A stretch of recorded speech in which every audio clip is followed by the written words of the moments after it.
बोल श्री कृष्ण भगवान की जय। आज आपांगे 14 है, छोटी दिवाली है। इन कहीं करे नरक नरक 14 बोले, मतलब नरक का द्वार नहीं देखे ये वास्ते।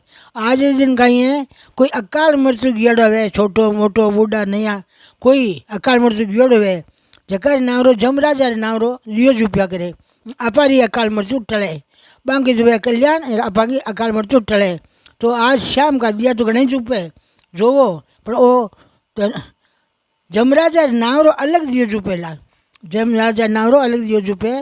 सुबह थाने में कहीं भेजनो भूल गई भाई, नावरी तिलांजलि लग्या करे जो तने बताव्यो भाई नवो जना कह दिया करो धर्मराज नावरो नावणु बताव्यो थाने।